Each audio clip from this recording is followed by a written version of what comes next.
الحمد لله الذي أنعم علينا بنعمة الإسلام وفضلنا وكرمنا بخلقنا في أمة حبيبه سيدنا محمد صلى الله عليه وآله وصحبه وسلم. قال سبحانه وتعالى في كلامه القديم: أعوذ بالله من الشيطان الرجيم. إن الله وملائكته يصلون على النبي يا أيها الذين آمنوا صلوا عليه وسلموا تسليما. اللهم صل على سيدنا شفيعنا حبيبنا مولانا محمد وعلى آله وصحبه أفضل صلواتك وعدد معلوماتك بارك وسلم. وقال سبحانه وتعالى في مقام آخر: أعوذ بالله من الشيطان الرجيم وأنتم الأعلون إن كنتم مؤمنين. وقال في مقام آخر: أعوذ بالله من الشيطان الرجيم إنا عرضنا الأمانة على السماوات والأرض والجبال فأبينا أن يقبلنها إلى آخر الآية.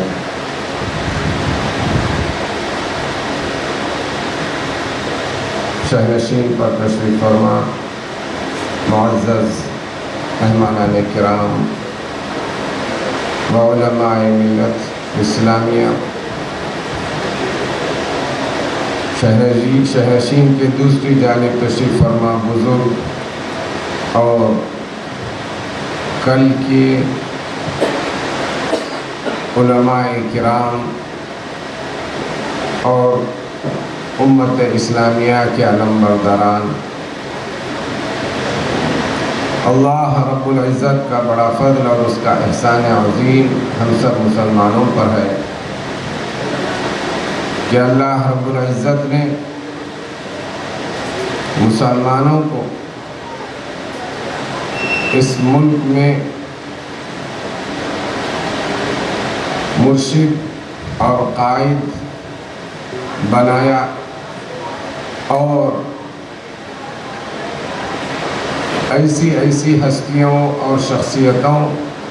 کو رونما فرمایا جنہوں نے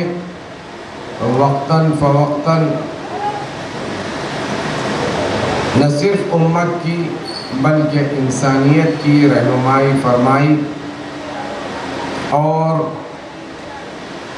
یہ امت کی ذمہ داری ہے،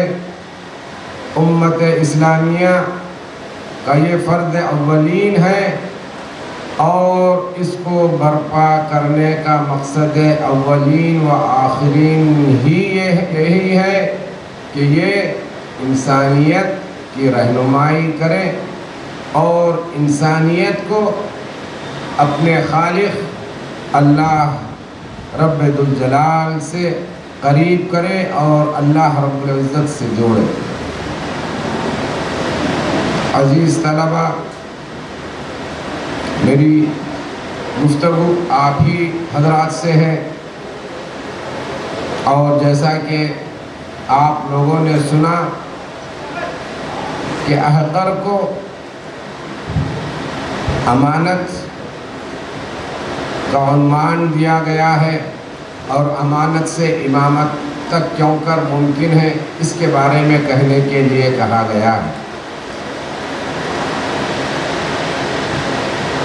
بزرگوں اور دوستوں، آپ اور ہم اچھی طرح جانتے ہیں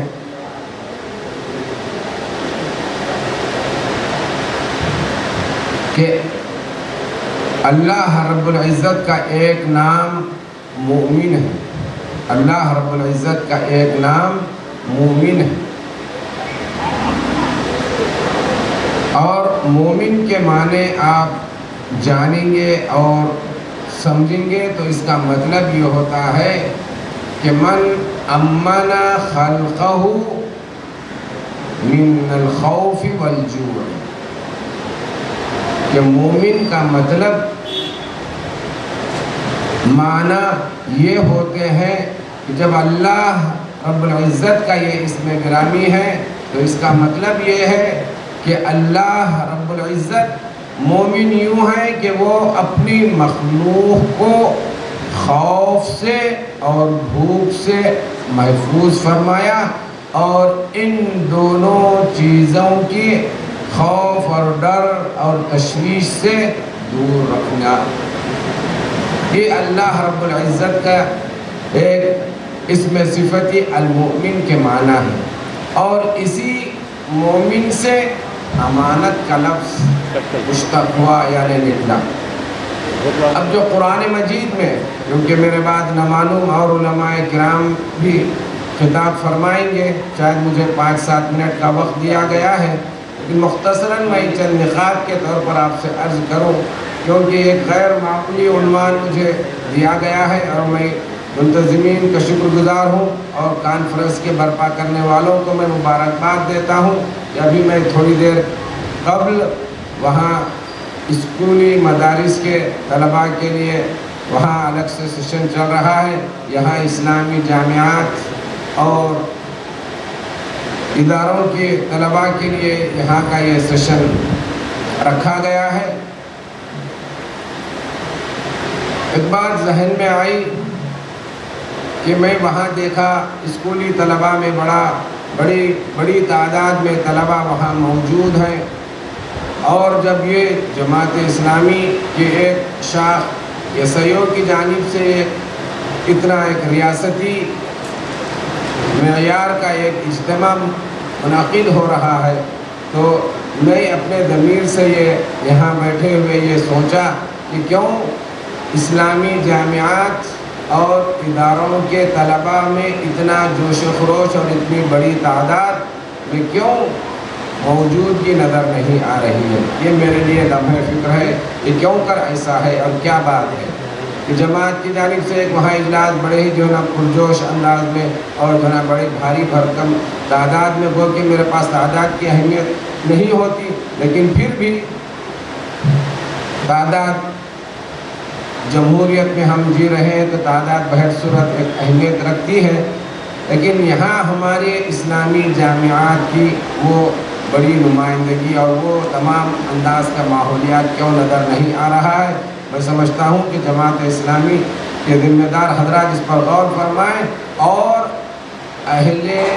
میں مدارس نہیں کہتا، مدرسہ کا مطلب یہاں پر ہے، یہاں یہ ہوتا ہے کہ جہاں پر سبقاً کوئی چیز پڑھی اور پڑھائی جائے۔ یہ آپ ابتدائی درجے کی قرآن مجید کا نادرہ تجوید کے ساتھ تربیت ہو رہی ہے یا پھر جو ہے تجوید کی تعلیم ہو رہی ہے، تو اس حد تک قرآن مجید کی تلاوت اور تجوید کے لیے مدرسہ کا لفظ مناسب معلوم ہوتا ہے، لیکن اس کے بعد جب جو ہے نا جو اسلامی جامعات دانشگاہوں میں جو سرگرمیاں ہوتی ہیں، جہاں پر قرآن مجید کے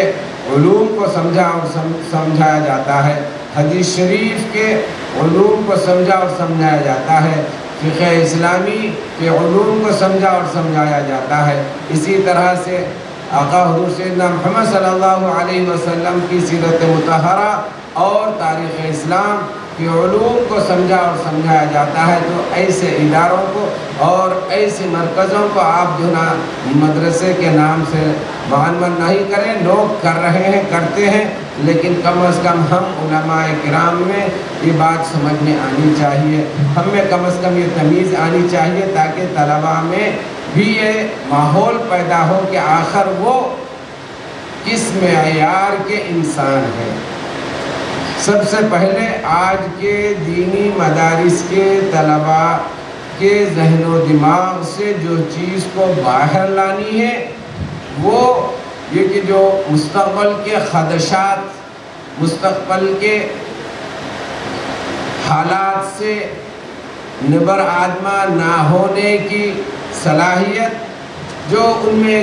ذہنی خلفشار اور انتشار کی جو کیفیت ہے، اس کیفیت کو ہم ذمہ داروں کی یہ ذمہ داری ہے کہ ان کے ذہن و دماغ سے باہر لائیں اور ان کے ذہن و دماغ میں یہ چیز کو بوئیں اور یہ چیز محسوس کروائیں کہ آپ اس ملت کے صرف رکن رکین ہی نہیں ہیں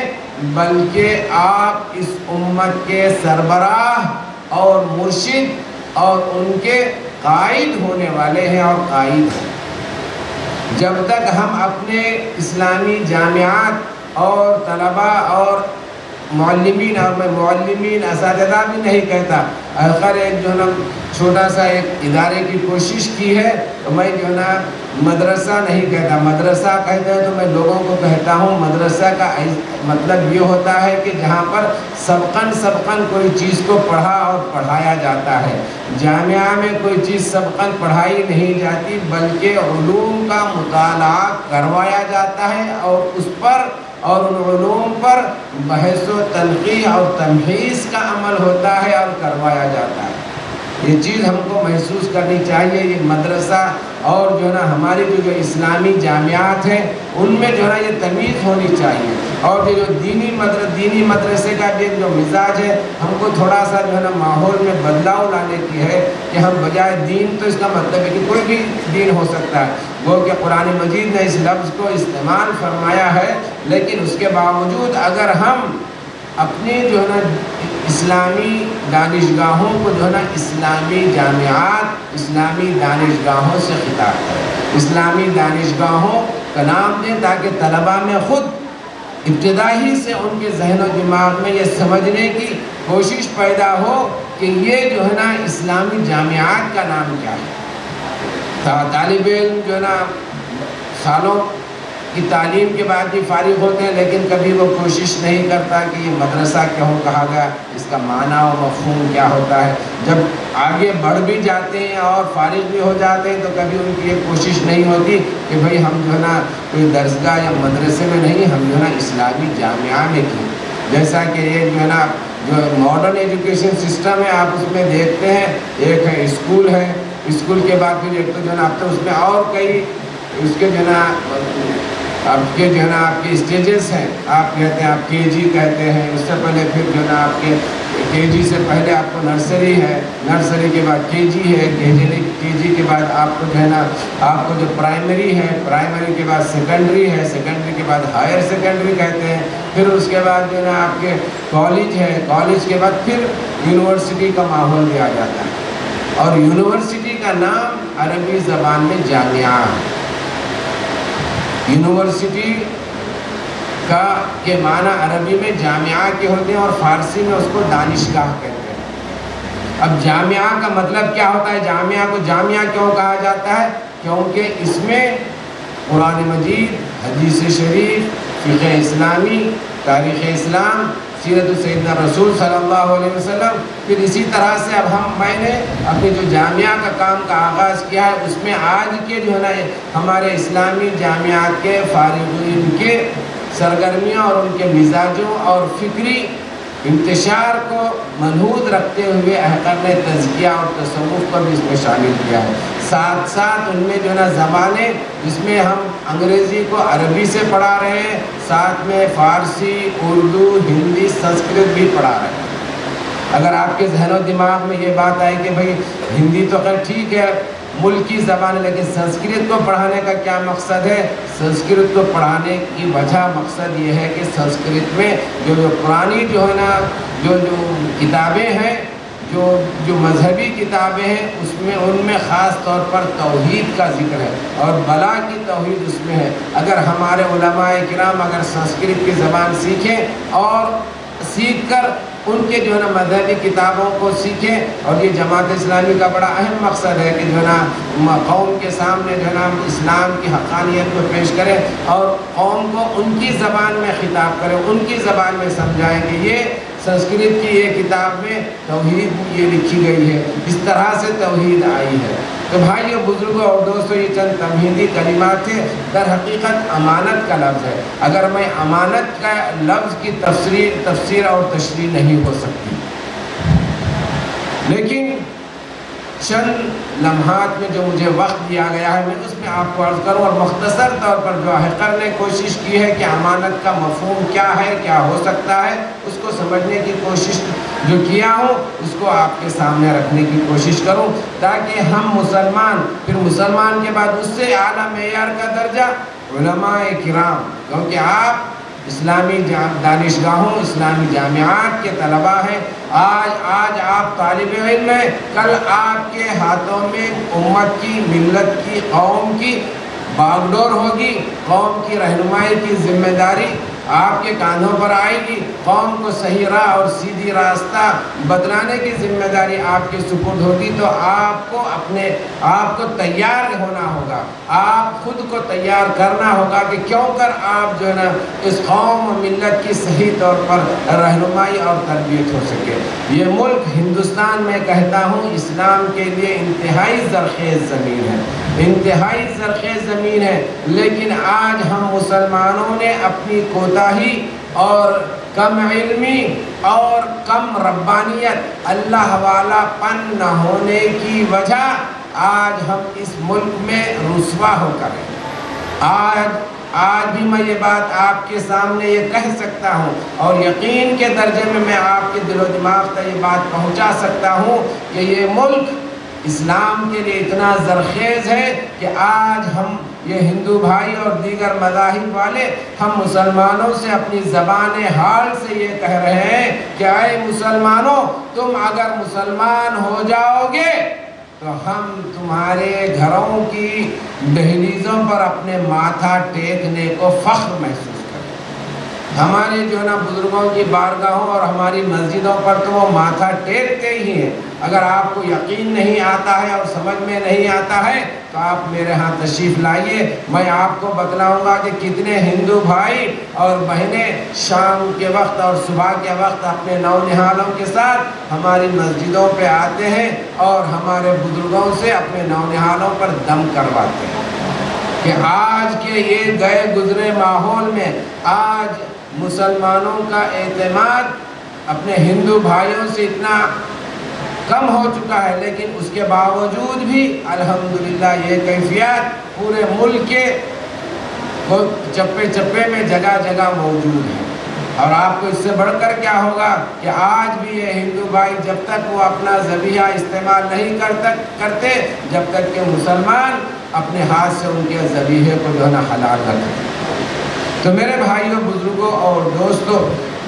یہ جو قرآن مجید کی تلاوت کا شرف احقر نے آپ کے سامنے حاصل کیا کہ اِنَّا عَرَضْنَا الْأَمَانَةَ عَلَى السَّمَاوَاتِ وَالْأَرْضِ وَالْجِبَالِ فَأَبَيْنَا أَن يَحْمِلْنَهَا، کہ وہ جو ہے نا ہم اللہ رب العزت ارشاد فرما رہا ہے کہ ہم نے یہ امانت کی ذمہ داری کو ہم نے اس روئے زمین کی اور تمام اکوان کے محتم بشان مخلوقات پر پیش کیا کہ یہ امانت کی ذمہ داری کو وہ قبول کریں۔ تو ان سبوں نے معذرت اختیار کر لی اور اپنے آپ میں یہ ہمت نہیں بتائی کہ ہم اس ذمہ داری کو، یہ امانت کی ذمہ داری کو ہم قبول کریں، لیکن اللہ رب العزت اس کے بعد ہی ارشاد فرماتا ہے کہ جو ہے نا یہ انسان ہی ایک ایسی مخلوق ہے جس نے امانت کی ذمہ داری کو قبول کیا۔ بھائیوں، بزرگوں اور دوستوں، یہ امانت ہے کیا؟ امانت سے مراد جو قرآن مجید میں ذکر کیا گیا ہے اس کا کیا مطلب و مفہوم ہو سکتا ہے؟ مفسرین کرام نے پوری وضاحت کے ساتھ ارشاد فرمایا، امانت کا مطلب یہ ہے کہ اللہ رب العزت نے جن چیزوں کو حلال فرمایا اس کو حلال قرار دے، اور اللہ رب العزت نے جن چیزوں سے منع فرمایا ان چیزوں سے رک جائے۔ یہ ہے امانت کی ساری ذمہ داری۔ اب میری اس پہ توجہ سے آپ غور سے سماعت فرمائیے کہ ہم بحیثیت مومن، اور جیسا کہ ابھی امانت کے بارے میں کہنے کے لیے مجھ سے خواہش کی گئی، میں آپ سے بتلانا چاہتا ہوں کہ یہ امانت کا مفہوم مطلب یہ صرف کیا محرمات